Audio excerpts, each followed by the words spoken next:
colocar aqui na plataforma. Tranquilos, então vamos lá.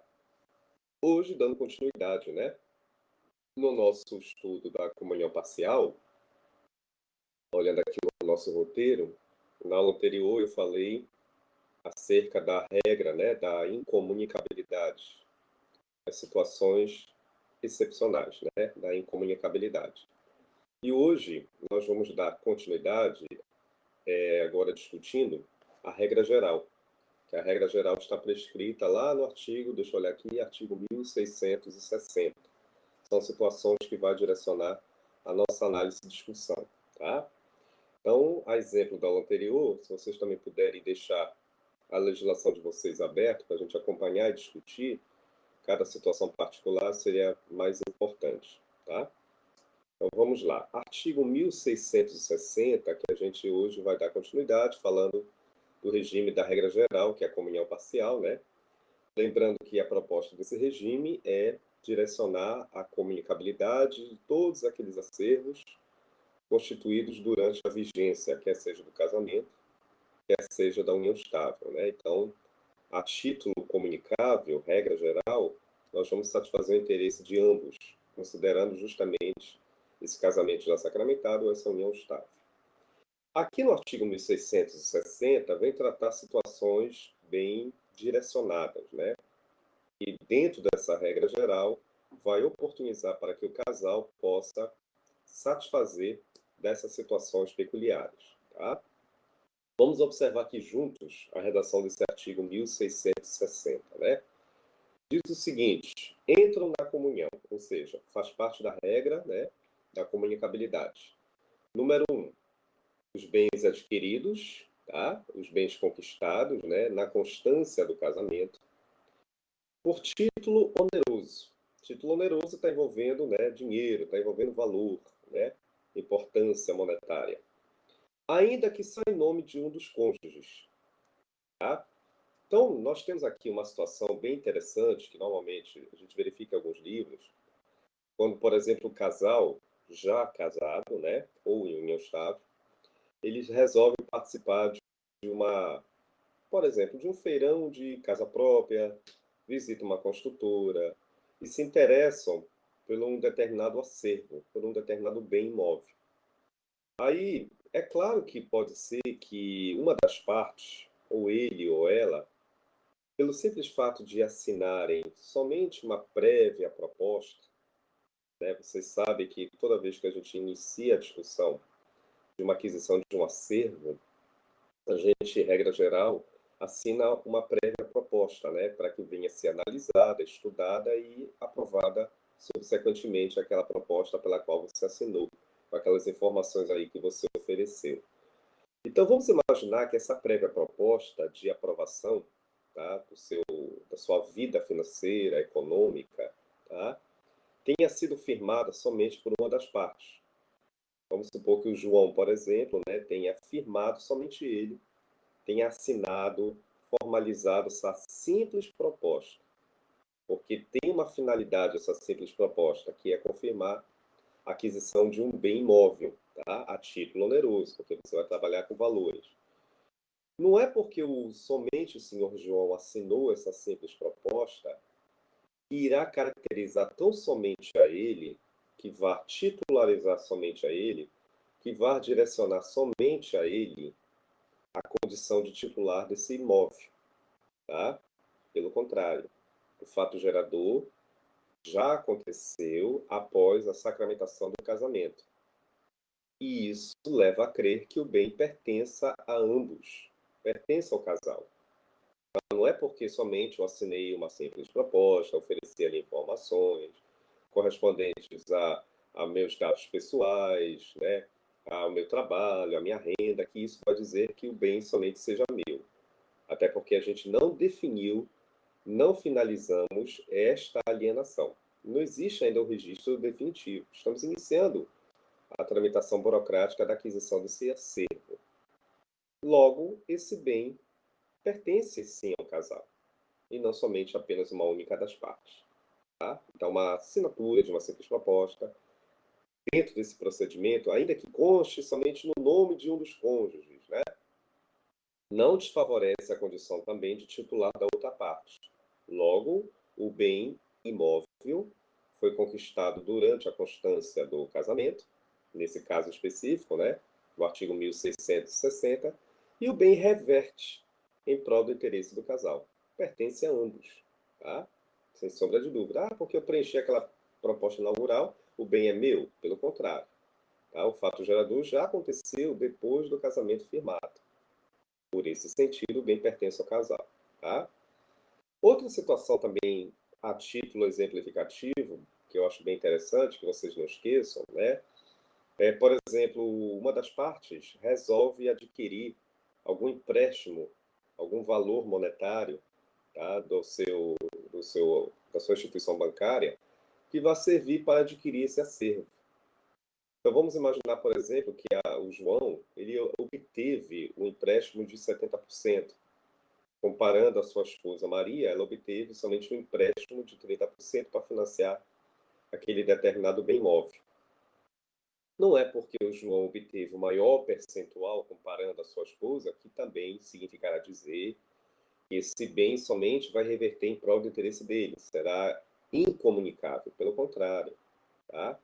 O bem também pertence a Maria, tá? A única coisa que aconteceu é que, para fins de revestimento de empréstimo, pelo simples fato da renda do João, de repente, até ser maior do que da Maria, ou vice-versa, né? Ele obteve uma maior parcela de empréstimo. Não é porque ele obteve uma maior parcela que também significará dizer que o bem vai ser somente a título e é incomunicável, somente vai ser dele. Pelo contrário, o bem também reverte para ela. Porque o fato gerador, a aquisição do negócio jurídico, a formalização, aconteceu após o casamento ou após a união estável já ter sido sacramentada. É isso que eu quero que os senhores não esqueçam, tá? Por isso que é importante não esquecer. Qualquer tipo de ato jurídico, mesmo que conste somente no nome de uma das partes, não desfavorece o interesse da outra. E o inciso ele é bem claro, né? Estou até olhando novamente aqui para ele. Os bens adquiridos na constância, tá? Ou seja, o fato gerador é bem clássico. Eu adquiri aquela casa própria, adquiri aquele objeto já depois de casado, né? Mesmo que só em nome de uma das partes. Preenchimento de uma série de proposta, de um sinal, tá? Obviamente não desfavorece o interesse da outra parte, tá? Compreendido? Então isso é importante porque, para fins de reconhecimento de partilha, obviamente que ambos terão os mesmos direitos e garantias. Tá? A partilha vai reverter em prol do interesse do casal, certo? Além desse inciso primeiro, nós temos qual? O inciso segundo, tá? O inciso segundo do artigo 660. Para quem está chegando agora, estou discutindo com vocês a regra geral da comunicabilidade. O artigo 660, inciso 2. Vamos agora ler o inciso 2. Diz o seguinte: os bens adquiridos por fato eventual, grifa aí, você está com o Edmeco, está com alguma coisa, grifa essa palavra fato eventual, com ou sem concurso do trabalho ou despesa anterior. Tá? Quer dizer o seguinte: em primeiro lugar, você já grifou a palavra fato eventual. São aquelas situações excepcionais, né, que fogem do contexto da normalidade. Tá? Ou seja, uma situação de força maior ou de caso fortuito. Então, vamos imaginar, por exemplo, tá, que a Maria ou o João, um dos dois, tenha ganho, tá, tenha obtido, né, uma premiação, tenha ganho um prêmio, quer seja na Mega Sena, quer seja na Lotomania, na Telecena, aquilo que vocês imaginarem. Eles ganharam uma premiação, uma força maior, né? Ou seja, uma situação que foge totalmente do contexto da normalidade. Não é todo dia que você vai ter, obviamente, uma premiação nesse sentido, né? Então vamos imaginar, por exemplo, imaginar que o João, com seu recurso, foi ali na loteria, lá próximo do seu bairro, e aí jogou na loteria, né? Na lotomania, seja lá que for, e ganhou a premiação. Isso é um fato eventual, tá? Esse valor, meus amigos, que estão aqui agora em sala, Não significa dizer que somente vai ser revertido a título singular. Quero chamar a atenção de Vossas Excelências nesse sentido. Ah, porque eu joguei, eu paguei com a minha moedinha, com o meu dinheiro, recurso próprio. Beleza. Mas a situação, o fato gerador, ocorreu já depois do seu casamento, já sacramentado. Você está com um contrato. O casamento não deixa de ser um contrato, né, gente? Natureza bilateral e solene, você já sabe disso. O episódio, ele foi realizado já na vigência desse casamento. Não desfavorece o interesse, o direito da outra parte também obter um proveito.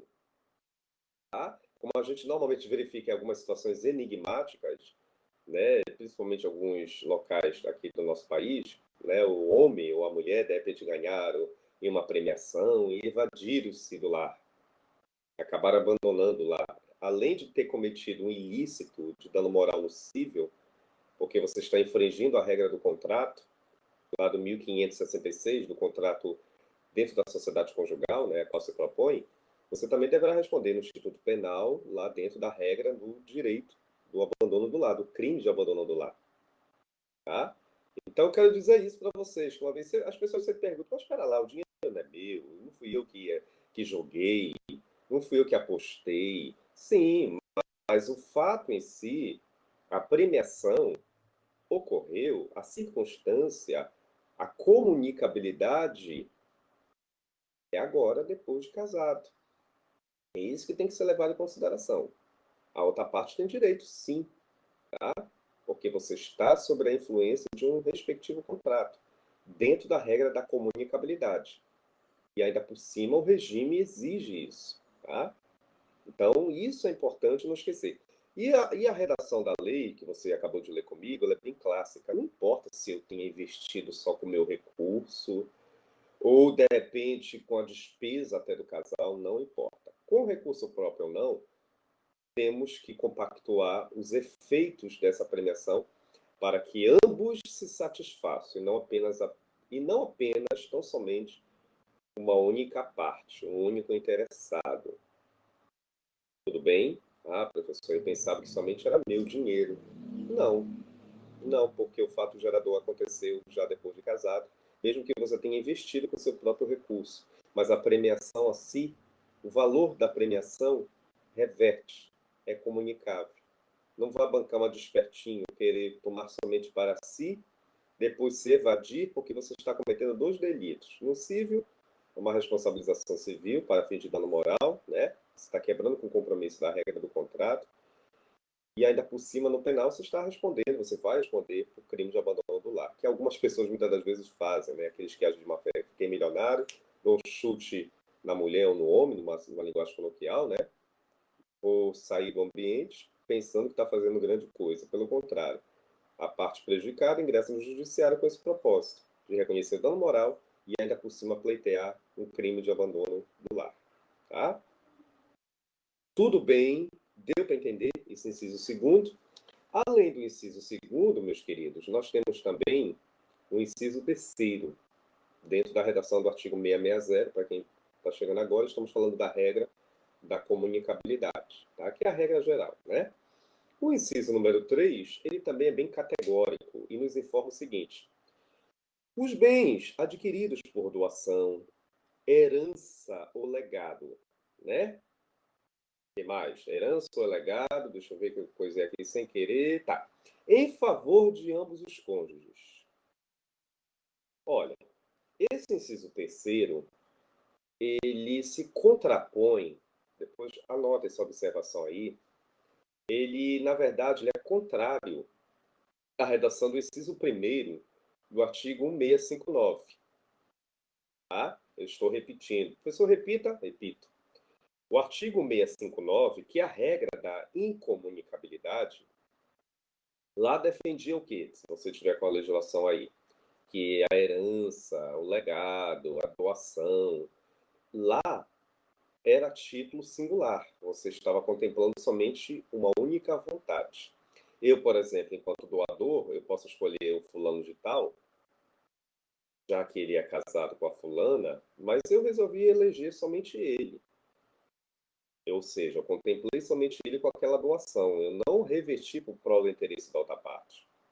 Isso aí é uma particularidade minha enquanto doador, tá? Ao invés de ter contemplado o casal, eu contemplei somente uma única vontade, apenas um único legitimato. Isto na regra da incomunicabilidade, lá do 659, 1659, inciso 1º. Aqui é diferente, aqui se contrapõe, né? Porque eu agora resolvi doar, por exemplo, esse objeto aqui para o casal. Eu não fiz diferença nenhuma. Ah, eu vou doar somente para o fulano em detrimento do outro. Não. Eu resolvi agora satisfazer o interesse do próprio casal, tá? Então aí, se um dia realmente acontecer o fim do casamento, esta cota doada será revertida em prol de ambos. Ambos vão resgatar em sede de partilha, tá? Diferentemente lá da regra da incomunicabilidade. Não só para doação, mas também para herança, para legado, e logo logo vocês vão estudar isso. Dentro da regra do testamento, eu posso fazer um testamento e contemplar para o casal João e Maria, e não somente para Maria, ou não somente para o João, tá? Deu para entender o inciso terceiro? Então, no inciso terceiro, nós temos a regra da comunicabilidade. O inciso primeiro do 659, nós temos a regra da incomunicabilidade, tá? Que aí eu estou revertendo somente em prol do interesse de uma das partes, lá na regra que já estudamos na aula passada. Aqui não. Aqui eu estou satisfazendo o interesse do casal, enquanto doador. Enquanto testador, eu posso também fazer um testamento e satisfazer somente o interesse de alguns em detrimento do outro, tá? Tranquilo? Deu para entender o inciso terceiro, tá? O que mais que nós temos aqui, gente? Deixa eu ver aqui. Tá.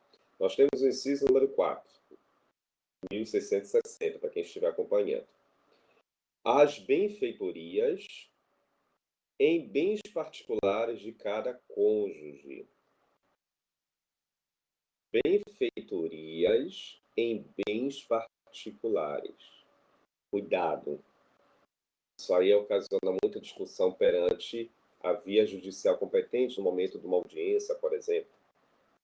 Vamos imaginar, tá? O fulano de tal comprou um apartamento, comprou uma casa, seja lá o que for, na condição de solteiro. Beleza.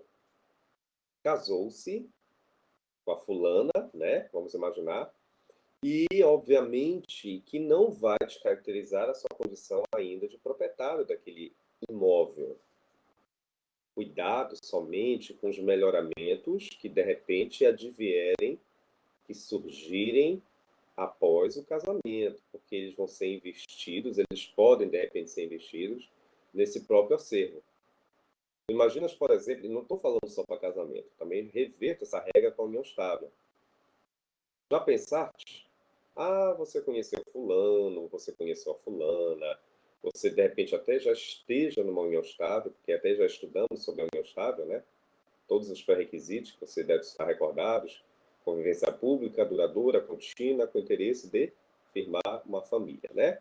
Você está preenchendo todos os pré-requisitos. Aí, sem querer, você começa a residir com esta pessoa, né? Coabitar. Muito embora a união estável não exija uma coabitação, mas normalmente os companheiros coabitam, né? Você começa a fazer algumas obras, alguns melhoramentos nesse acervo que pertence ao fulano. Óbvio, né? Esse imóvel não é seu. Você, quando conheceu fulano, você já conheceu fulano, ele de posse da titularidade desse imóvel. Mas só que você resolveu, por exemplo, vamos trocar as janelas, vamos trocar os vidros, vamos ampliar, fazer umas benfeitorias de natureza voluptuárias, né? Você se lembra das classificações das benfeitorias? Nós temos três, né? Voluptuárias, úteis e necessárias. Aí você acabou, já que você não é o dono do imóvel, você acabou também melhorando, juntamente com o titular. Ah, eu vou te ajudar a fazer algumas benfeitorias, melhoramentos, vamos ampliar a sala, vamos fazer uma reforma. Isto aí, gente, comunica-se. Estes acessórios refletem na partilha. Cuidado. porque já vi casais, porque o apartamento é meu. Aí o juiz, eu sei que é seu. Mas os acessórios investidos, os melhoramentos, revertem sim para o prol do interesse da outra parte. A gente torce, né? Desde que também a outra parte faça provar isso, né? Nessas horas, as provas documentais são de suma importância. Diga lá, principalmente as notas fiscais, os recibos, né? Os comprovantes de transferências bancárias, cartão de crédito, e ali vão atestar, que vão confirmar que realmente você ajudou nesses melhoramentos, nessas benfeitorias. Você também investiu, mesmo que aquele bem seja um bem imóvel e pertença somente ao fulano. Então, a tua finalidade é resgatar esses acessórios ou benfeitorias. Me fiz entender isso, gente. Isso normalmente é muito polêmico. Por isso, normalmente, algumas partilhas, demoram a ser analisadas, deferidas, porque tem esses empecilhos, esses obstáculos do juiz entender o que realmente reverte em prol do interesse do casal, o que realmente não reverte a título singular, o que tem que ser realmente em sede de melhoramentos. Tudo tem que ser analisado. E a regra das benfeitorias não pode faltar. Benfeitorias realizadas, por incrível que pareça, em bens de natureza singular, que pertence somente a uma das partes. Tá? Não estou falando só para casar, para casamento. Para casal que tem contrato em sede de casamento. Também estou falando para companheiros. Essa regra também se estende para a união estável. Cuidado para quem já estiver em união estável.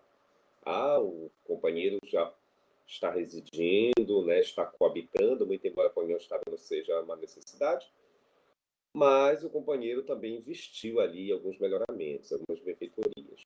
Ele pode um dia resgatar, se um dia romper esta relação de união estável, dissolver essa união estável, tá? Tranquilos? E, finalmente, né, nós temos aqui o inciso número 5. Olha o que está dizendo o inciso número 5, tá? Os frutos dos bens comuns. Grifa aí a palavra frutos. Você sabe o que é frutos, né? Você sabe que são frutos, não é? Você estudaram direitos reais, né? São o quê? Rendimentos, tá? Ou dos particulares. Olha lá. Frutos dos bens conquistados pelo casal ou particulares, tá? Eu estou olhando aqui no Vedmeco. De cada cônjuge, olha lá. Percebidos. O que quer ser percebido, gente?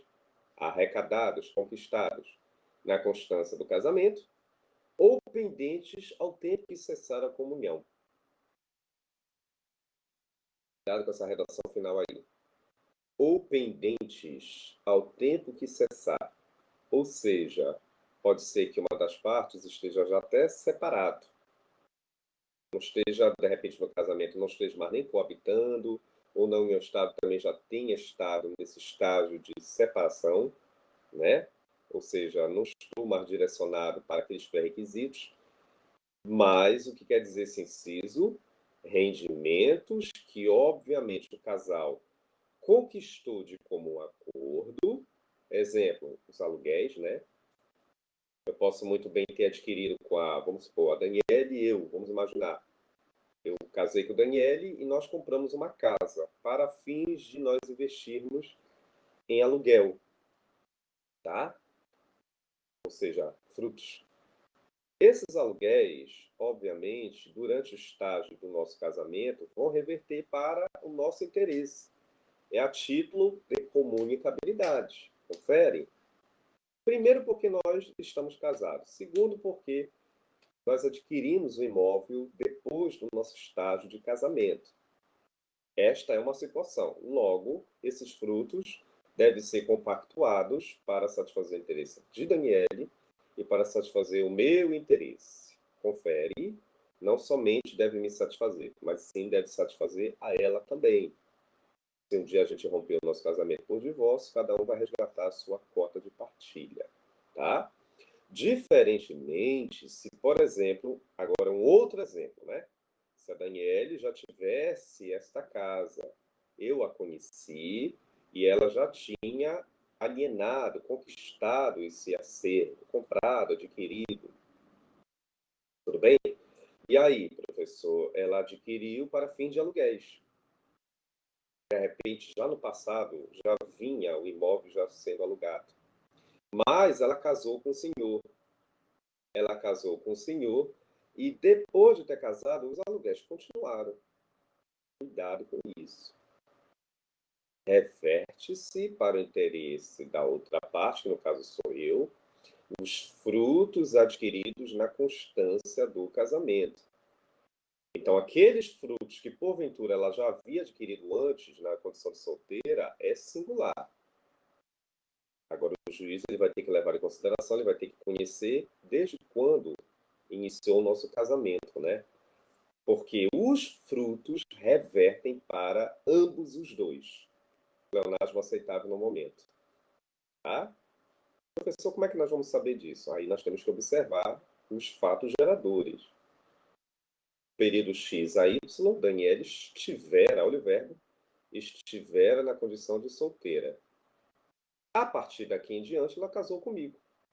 Então, daqui para frente, óbvio, né, que eu também vou querer e tenho por direito a resgatar essas benfeitorias e também os frutos, porque são acessórios. Tá?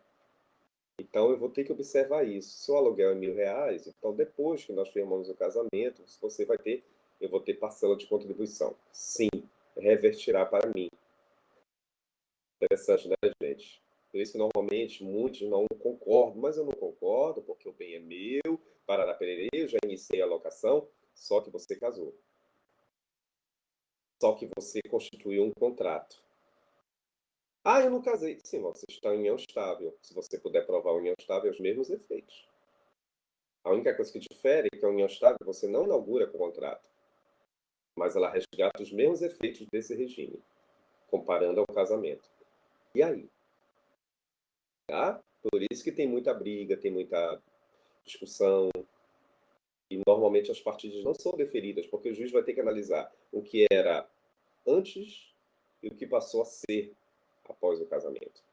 A gente toma logo como parâmetro o casamento, né? Porque nós estamos trabalhando com regra de contrato, tá? Com registro, com certidão, tá? Certo? Deu para entender que são frutos, os rendimentos, principalmente a regra dos aluguéis, das pensões. Também a gente se adequa à regra das pensões.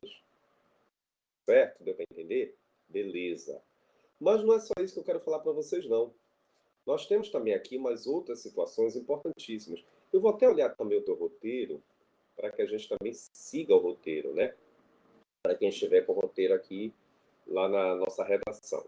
Ainda no artigo 661, está dizendo o seguinte, né? Para títulos anteriores ao casamento. Vocês estão com o roteiro aí, né, gente? Por favor, deixe o roteiro aí ligado também, né? Títulos anteriores. Grifa, títulos anteriores. Polêmico, tá? Vamos observar aqui a redação desse artigo 661. Quer dizer o seguinte, por mais, vou pegar o exemplo aqui do fulano de tal. Vamos imaginar que o seu João, ele tenha adquirido uma moto, um objeto qualquer, comprado uma moto, tá? Ele deu entrada no consórcio, ainda na condição de solteiro. São título, tá? Ou seja, nós estamos trabalhando com objetos. Esse título, ele foi conquistado, acabei de informar para vocês, antes do casamento, tá? Na condição de solteiro, ele foi numa concessionária, ele deu entrada na aquisição daquele objeto. Só que detalhe, gente, por se tratar de consórcio, muitas das vezes a disponibilidade da chegada, né, do bem, né, muitas das vezes ainda não está à disposição ali no showroom, né, etc e tal. E aí ele se casou com a fulana de tal, com a dona Maria. E depois de casado, ele recebeu a tradição. Ou seja, confirmou-se a tradição. Você sabe que é a tradição, né? É justamente essa transferência de acervos. Tá? Foi sacramentado. O acervo saiu do procedimento A e sacramentou para o procedimento B. Então, ele recebeu as chaves dessa moto e, por sua vez, o objeto, que é a chamada tradição ficta, né? Que nós temos a simbólica, a ficta, no caso propriamente dito, as chaves, repita, no caso das chaves é a simbólica, tá? A ficta é o contexto. Ele recebeu a tradição simbólica já depois de casado. Eu quero te dizer o seguinte, onde eu quero chegar? Não é porque ele recebeu as chaves da moto depois de casado que vai direcionar, significará dizer que este objeto também vai reverter para a senhora Maria. Não. Ele conquistou a moto a título singular, tá? Ou seja, durante o estágio de solteiro, ele deu entrada no objeto no consórcio. Indubitavelmente, por coincidência, depois de casado, ele recebeu, sacramentou seu negócio jurídico após o recebimento desse objeto. Beleza. Confirma-se a tese que esse bem é incomunicável, conforme a redação do artigo 661. Tá? Mesmo que, obviamente, o título tenha sido conquistado anteriormente, continuará sendo incomunicável. A outra parte não tem nada a ver com esse tipo de procedimento, não reverte para o interesse da outra parte. Tá? Então, isso é importante não esquecer, porque muitas das vezes a outra parte acaba não entendendo, achando que também vai ter direito, né? Mas cuidado, porque o fato gerador, a alienação, o título foi conquistado ainda, repito, no estágio anterior ao casamento. Muito embora a tradição tenha sido sacramentada a entrega do objeto posteriormente, mas não descaracteriza a condição titular desse objeto, tá? Só por questão de curiosidade, continua sendo um bem comunicável. Incomunicável. Incomunicável, tá? O 661, só para a gente confirmar, eu nem li, né? Nem tinha lido e dá para vocês, tá? Só para vocês confirmarem, vamos observar aqui. Portanto, são incomunicáveis, olha a redação, os bens cuja aquisição tiver por um título o quê? Uma causa anterior ao casamento. Qual é essa causa anterior ao casamento? Ah, professor, eu dei entrada no consórcio, eu comprei uma moto, eu conquistei um título, tá? Então, dentro desse procedimento, mesmo que a moto tenha sido resgatada depois, não desfavorece essa condição de titular. A Maria não tem nada a ver com isso. Agora, cuidado. De repente, depois de casados, as manutenções, lá vem, né? Melhoramentos, benfeitorias. Se a Dona Maria também tiver te ajudado, né, seu João? Ah, eu me desempreguei, eu sou um motoboy, eu infelizmente não tenho mais como dar continuidade, preciso da minha esposa, já que ela é empregada, né? Ela tem o seu trabalhinho, eu bati a minha moto. Olha lá, cuidado, que esses melhoramentos, essas benfeitorias, o que, que você já sabe? Revertem, tá? A Dona Maria, ela está assim com a mão dela, ó. No dia de uma partilha, se de repente o casamento acabar pelo nosso divórcio, eu resgato esses melhoramentos, essas benfeitorias que eu as fiz nesse bem incomunicável, nesta moto. Sei que a moto é dele, mas os acessórios nós vamos discutir em sede de partilha, sim. É comunicável. O professor Ari acabou de ler, né, lá no artigo 1660, a regra das benfeitorias que vocês acabaram também de anotar. Deu para entender, gente? Tudo tranquilo? Então, fato gerador anterior, mesmo que tenha sido sacramentado a tradição posteriormente, é incomunicável.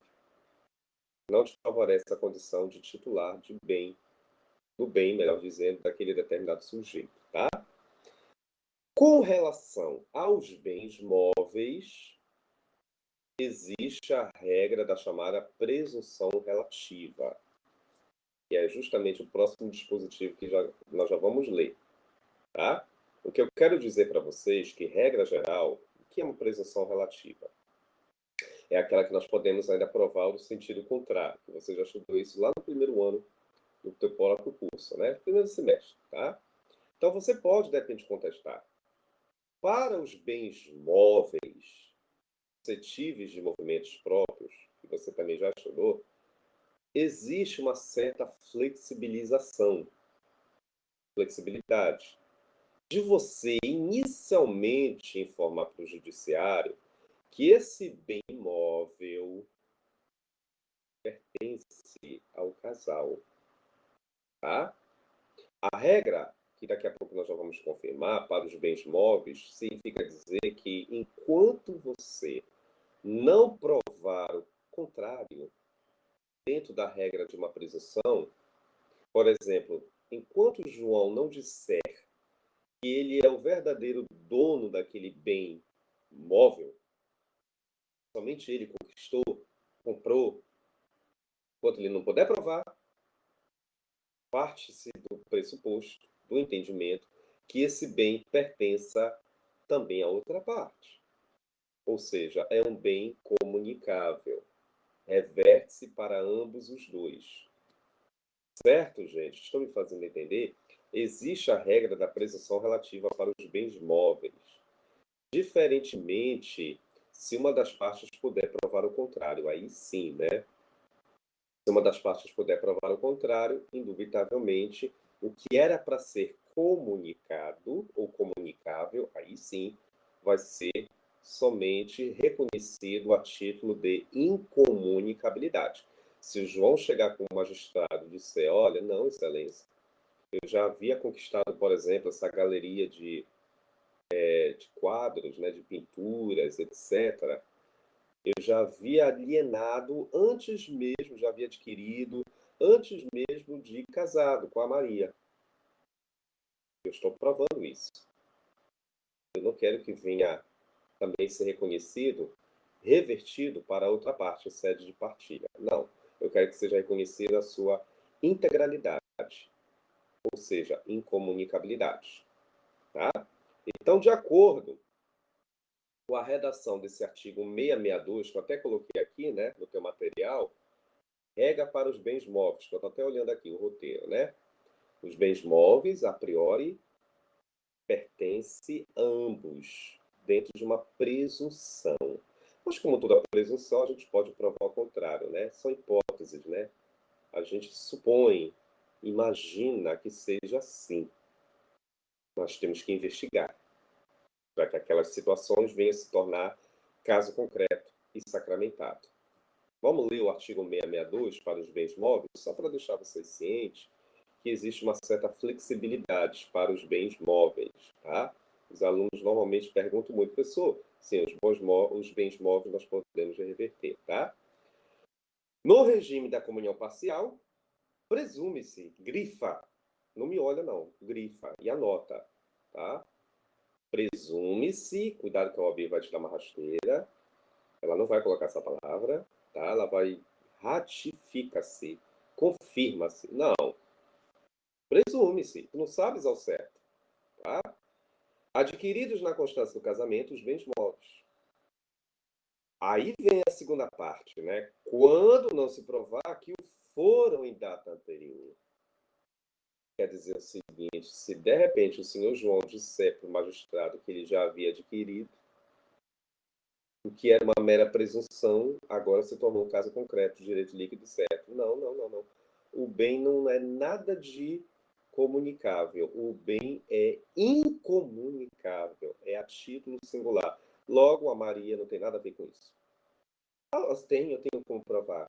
O senhor tem como provar? Tenho. O advogado Tatá. Inclusive, meu advogado já juntou aqui os autos, né? Documentos que atestam a minha situação de titular daquele bem a título singular. Incomunicável. Tá, gente? Professor, o que é bem móvel? Não me faça uma pergunta dessa. Eu nunca vou te responder. Já é para você saber. Tá? Então, os bens móveis, eles aceitam a regra da presunção relativa. Vocês acreditem, só um parênteses, que teve uma vez um aluno, em pleno sexto e sétimo semestre, não foi dessa nossa IES, né? Professor, o que é bens móveis? Eu nem ouvi. Faz com que eu nem respondi. Também não foi meu aluno, né? Por isso que eu respondi para ele depois da aula que terminou. É complicado. Na altura do campeonato, não saber o que é um bem móvel, o que é o bem móvel, aí é complicado. Olha, eu também queria te falar uma coisa, dando continuidade aqui, que eu estou olhando. Nós temos também aquela velha regra chamado patrimônio, da administração do patrimônio, empresarial da sociedade conjugal, tá? Eu vou facilitar o nosso linguajar. Vamos imaginar, por exemplo, eu vou tomar como exemplo aqui a Ana Clara. Tá, Ana Clara? Depois tu me cobra os honorários, tá bom? A Ana Clara, ela está em sociedade conjugal com seu atual marido e eles são empresários. Né, Ana Clara? Me falaste isso, né? Sim, professor, nós somos empresários, nós temos uma empresa que nós dois fundamos depois de casados. Nós construímos a empresa. Não é isso, Ana Clara? Sim, professor, falei. Pois é. Aí é o seguinte, cuidado. Pela obviedade, ambos devem ser compromissados em gerenciar esse patrimônio, não é isso? Pelo simples fato de ambos terem adquirido essa empresa após estarem já casados. Portanto, a responsabilidade ela é conjunta. Ela não deve ser somente da Ana Clara ou somente do Ano Claro, que é o marido dela. Não. Ambos são responsáveis. Se porventura surgir, advier alguma dívida, lá vem, né? Professor, não falei disso agora. Pois é, mas eu tenho que comentar, porque a lei também está comentando as famosas dívidas, prejuízos, né? Enfim, aí cuidado. Se o patrimônio é de ambos, os bens comuns, né? O acervo ali conquistado deverá ser revertido para justamente ratificar, quitar e saldar essas dívidas. Não deve ser somente a responsabilidade de Ana Clara e nem do esposo dela de quitar essa dívida. Não, é o patrimônio da própria sociedade conjugal, é o patrimônio comum que deve justamente justificar e ratificar o quê? Não só justificar, mas também confirmar a quitação desses débitos, porque reverte em proveito coletivo. Tá? Diferentemente, agora vamos para uma outra situação. Se a Ana Clara já tivesse fundado uma empresa antes do seu atual casamento, fulano de tal, seu marido, a conheceu ela já na condição de empresária, né? A pessoa deu o golpe do baú, já não sei, né? Aí já não é da minha conta. Só quero te dizer que ele já casou com ela e ela já na condição, ela já tinha uma empresa, etc, etc. Só que ela me falou que os negócios não estavam indo muito bem. Infelizmente, já começaram a surgir alguns débitos, né? O negócio realmente já começou a ter alguns prejuízos, mais déficit do que lucratividade. Resumo da obra: ela casou e, a priori, quem é que deve responder por esses débitos, mesmo depois já de casado? Os bens privados de Ana Clara. Mas por quê? Porque acabei de dar a resposta. Ela já havia fundado uma empresa antes do casamento dela. A priori, quem deve responder é aquele cônjuge que deu ensejo ao próprio nascimento dessas dívidas. Ah, mas a outra parte vai responder? Sim, a outra parte pode responder, desde que a outra parte também tenha obtido uma contribuição, obtido algum proveito, não só para fim de lucros, mas também para prejuízos.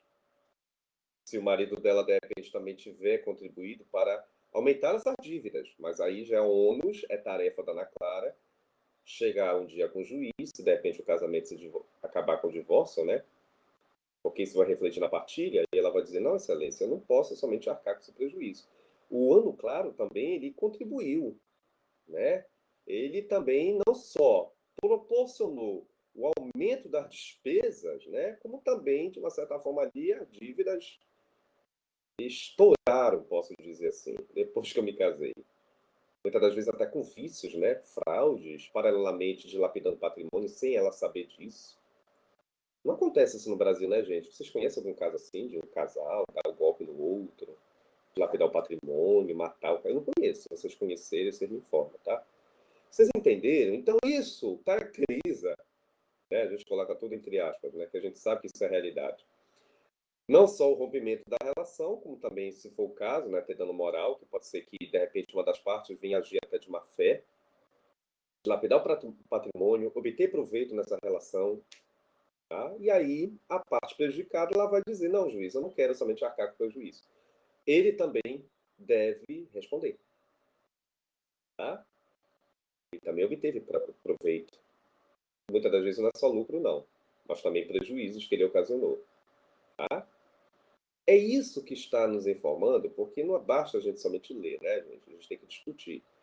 Essa é a redação desse próximo dispositivo, que nos informa, não só serve para a comunhão parcial, mas também serve para o regime da comunhão universal, que a gente vai discutir na outra aula, mas a administração desse patrimônio comum, regra geral, pertence a ambos, a responsabilidade, quer seja pelos créditos obtidos ou débitos também adquiridos.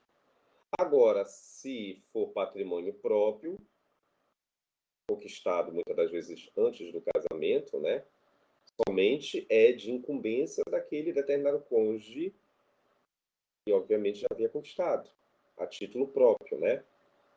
Ele vai responder com seus bens particulares. A outra parte não tem nada a ver com isso, o outro cônjuge, a não ser que o outro cônjuge também tenha contribuído para o crescimento daquela dívida, ou de repente também ter obtido algum lucro naqueles negócios, alguma venda, alguma exportação, né? Enfim, fez parte dessa negociação, até porque é uma sociedade. Isso tudo o juiz tem que analisar para ver o que vai responder para bens coletivos, bens comuns para saldar dívidas, ou somente bens próprios de uma das partes, ou de repente até de uma outra parte, enfim, tudo isso vai refletir. E se de repente algum dos dois fizer um vício do negócio jurídico, tiver realizado, o intuito de contemplar terceiros e prejudicar o outro cônjuge, é óbvio também que isso vai ter prejuízo para ele próprio. O próprio magistrado, né, que é o chamado, daqui a pouco eu vou ler com vocês, é o fenômeno da malversação. Que nome estrambólico, professor. Pois é, mas não se preocupa que está aí na redação de um dos parágrafos aí desse artigo 663, e já vou ler com vocês. Essa malversação é uma dilapidação proposital do patrimônio. Ana Clara é casada com o marido dela, mas o marido está em conluio com uma amante. Não acontece, nunca vi isso. Jamais, né? Dilapidar o patrimônio para satisfazer o interesse de uma outra parte, né? Principalmente uma sociedade empresarial. Ou seja, eu estou alienando parte do patrimônio sem que a minha outra cônjuge saiba disso. Nunca vi. Se vocês já virem isso, me falem.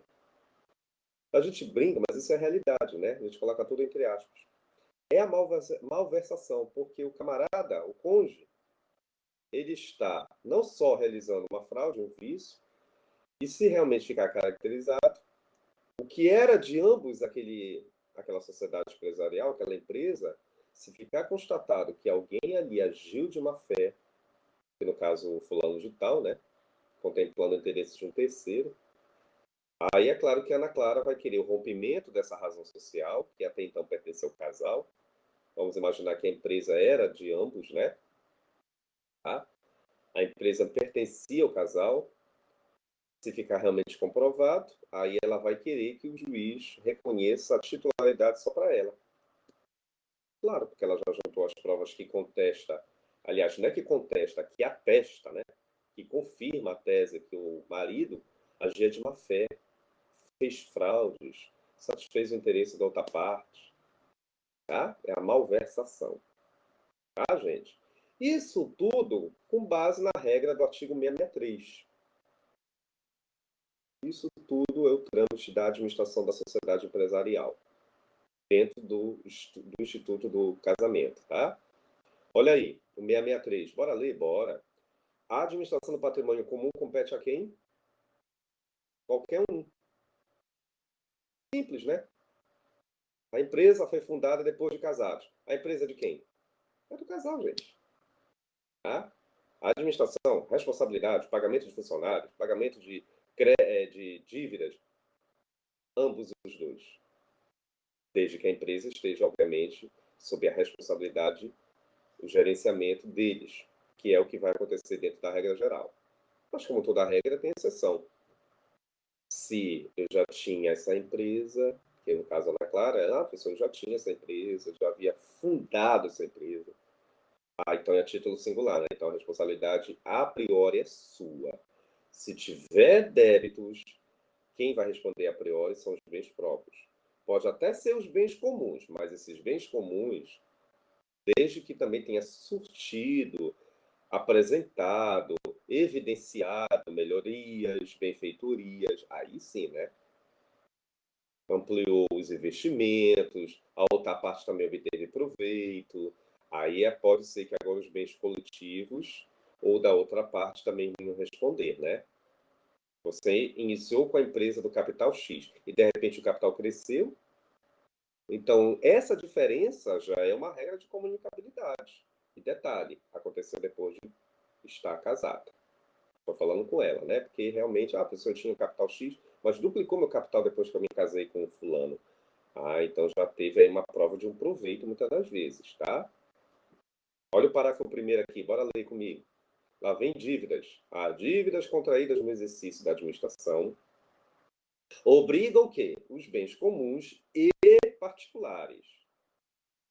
Quem? Do cônjuge que vai administrar, claro, né? Particular se for um bem a título singular. Comum se ambos forem os coproprietários, né? Os empresários, tá? Os do outro em razão do proveito, né? Aquilo que eu falei para vocês. Se for realmente da responsabilidade da dívida de uma das partes, inicia por ela.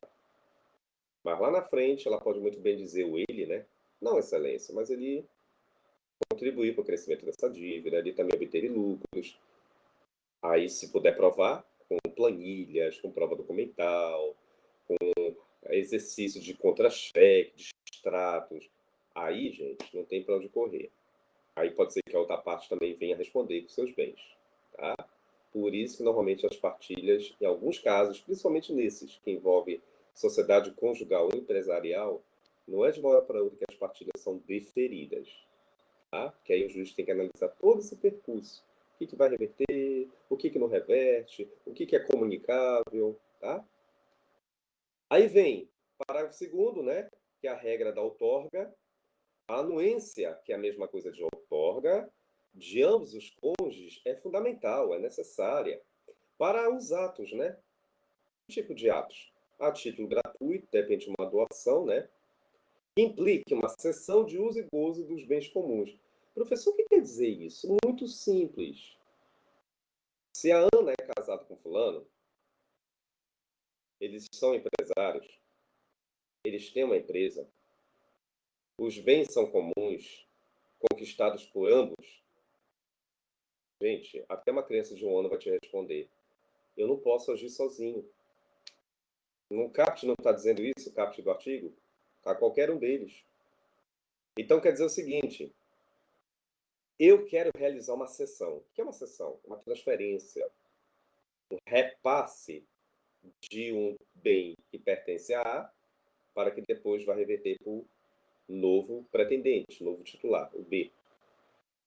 Eu não posso agir para o meu bel prazer. Eu não posso agir sozinho. Eu tenho que consultar a outra parte. No caso, o esposo da Ana, ele não pode agir sozinho. Ele tem que também ouvi-la. Ele tem que bater no ombro dela. Olha, amor, é o seguinte. Foi aí a campanha do Emaús, né? Nós temos aqui alguns tratores que, de repente, não servem mais para nós. Nós temos aqui uns vestuários. Nós temos aqui alguns objetos. Sei lá o que eles têm. Eles querem ceder. Realizar um ato de cessão pura e simples. Não é isso que a lei está dizendo? Pura e simples. Título até de doação.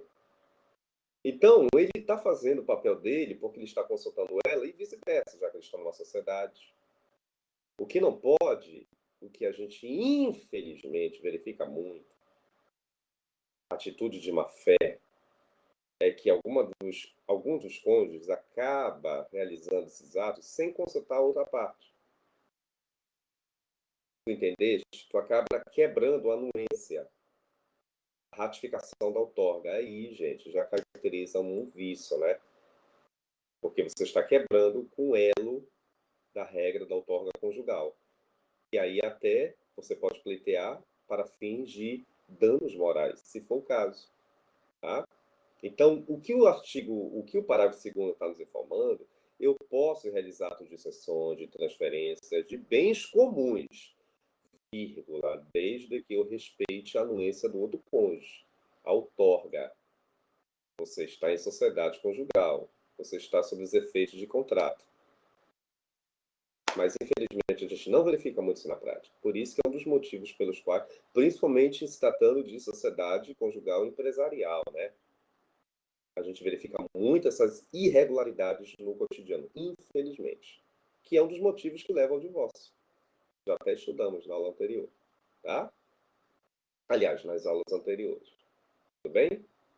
Aí vem o parágrafo 3º, que é a malversação, né? Que é o que eu já falei para os senhores, eu vou só confirmar aqui de acordo com a lei, né? Olha o que está dizendo o parágrafo 3º, por favor, me acompanhe. Está dizendo o seguinte, professor, em caso de grifa, malversação, dilapidação proposital de natureza ilícita, né? Está dilapidando seu patrimônio de forma ilícita. O que está dizendo aqui? Dos bens. O que o juiz vai fazer, gente? Ele poderá atribuir a administração para quem? Somente a um. Na verdade, ele vai atribuir para aquele cônjuge que nunca exerceu nenhum ato de má-fé, desde que ele também prove isso lá na partilha. Você está solicitando o divórcio, acumulado com partilha de bens. E você quer o quê? Já que você é uma sociedade empresária. Você quer que imediatamente o juiz rompa, acabe com esta razão social, reconheça que daqui para frente, efeito ex nunc, que a titularidade dessa empresa, por exemplo, seja revertida somente com o interesse de uma das partes.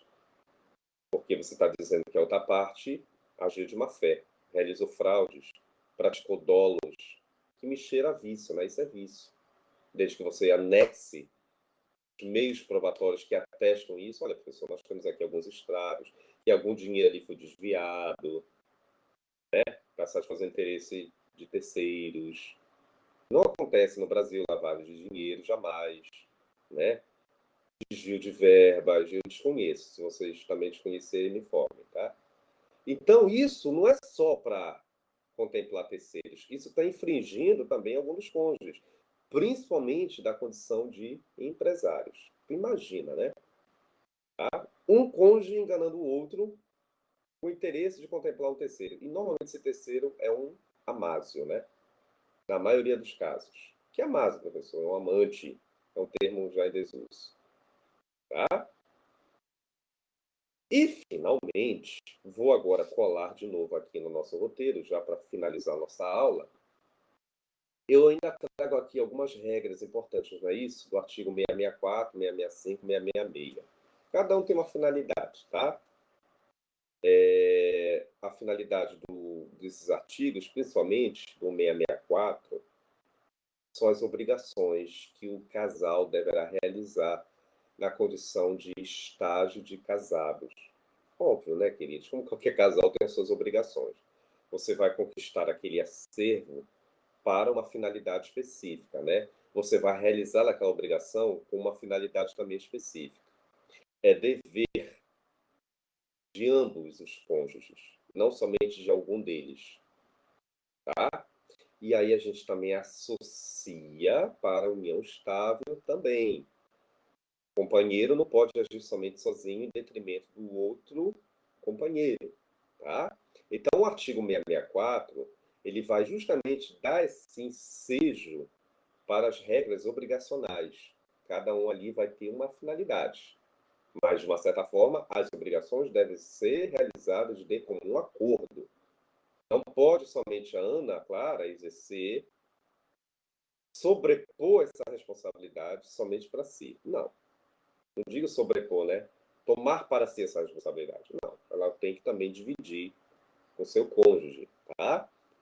Que obrigações são essas que o casal devem formalizar? O 664.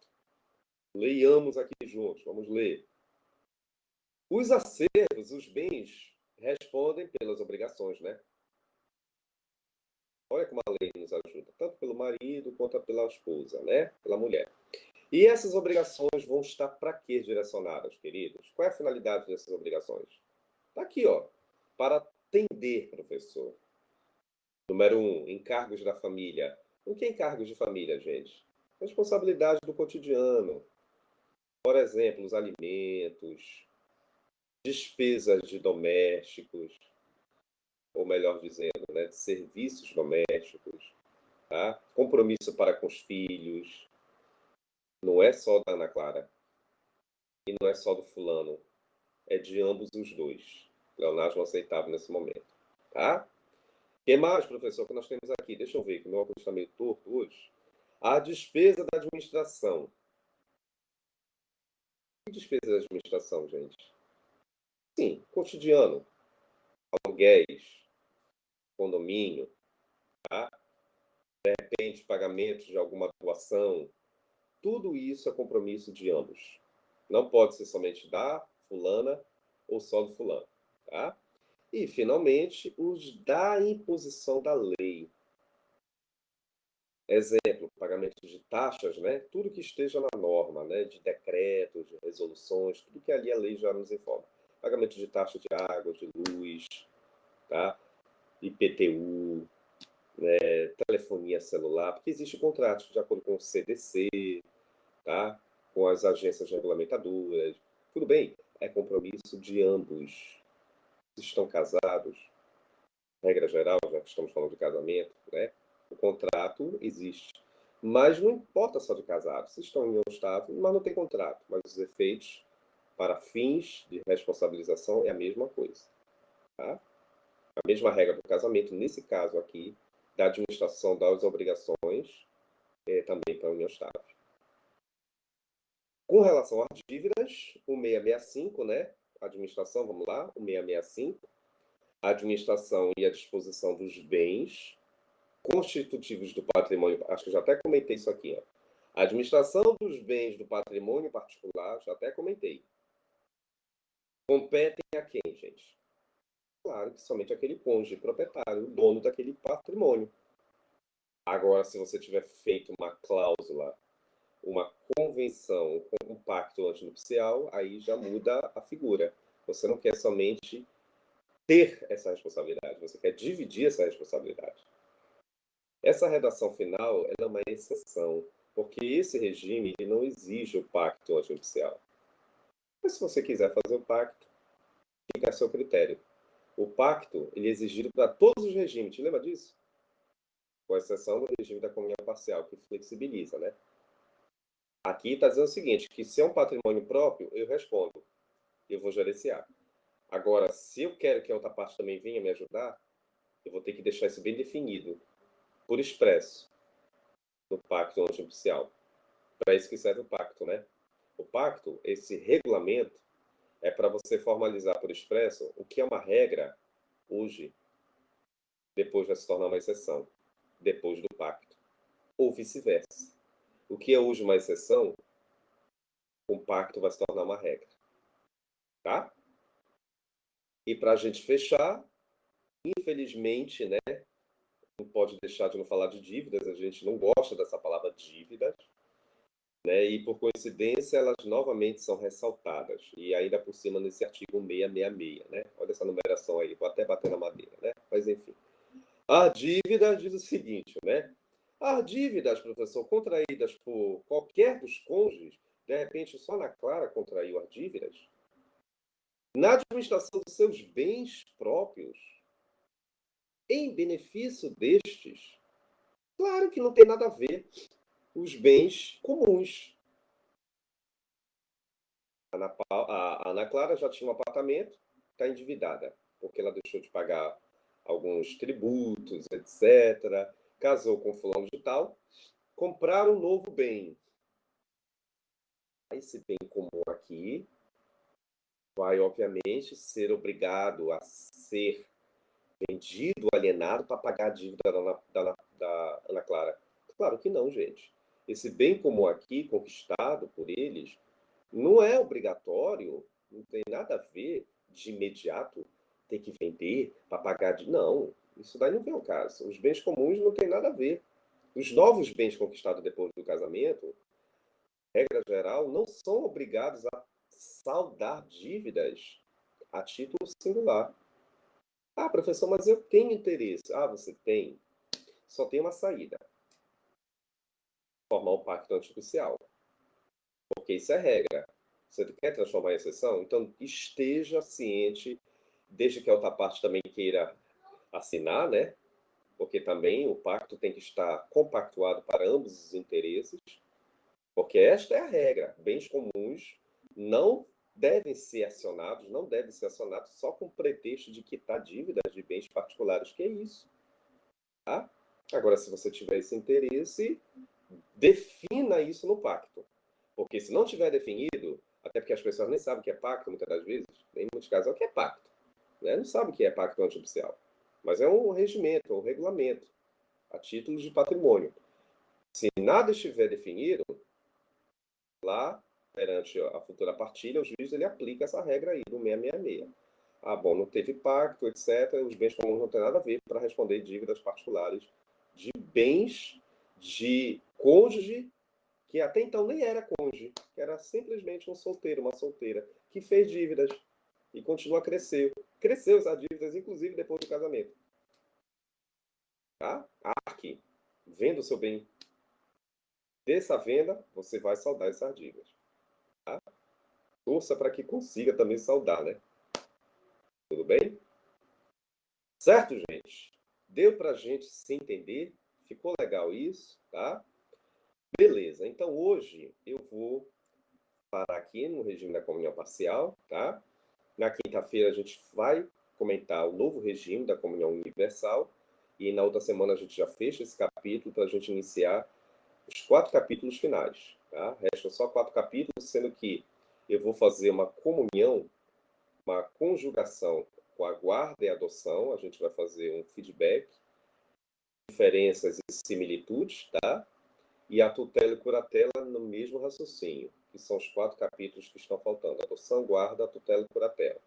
E aí, nas aulas subsequentes, eu vou tratar da guarda e adoção, concomitantemente, fazendo paralelos, similitudes e diferenças, a exemplo da tutela, tá? Depois que a gente fechar esse capítulo, tá certo? Certo, meus queridos, agradeço os que estiveram hoje aqui presentes, Ana Carolina, Ana Clara também esteve, mas já foi embora, acho que ela ficou preocupada com as dívidas, não sei, né? Tô brincando, tá? O Marcos, o Saulo e os demais que estiveram aqui. Quinta-feira espero vocês, tá? Nesse mesmo horário, já dizia o Chaves. E aí eu vou deixar mais tarde salvo aqui na nossa plataforma, nossa aula, tá bom? Forte abraço a todos, muito obrigado pelo comparecimento e até quinta-feira, se Deus quiser. Qualquer dúvida, mandem informes lá no chat ou naquele balãozinho, que são as mensagens, tá bom? Eu vou responder de imediato. Não digo de imediato, né? Mas assim que eu verificar, eu respondo com vocês, tá? Um abraço, meus queridos. Vou fechar aqui a nossa gravação.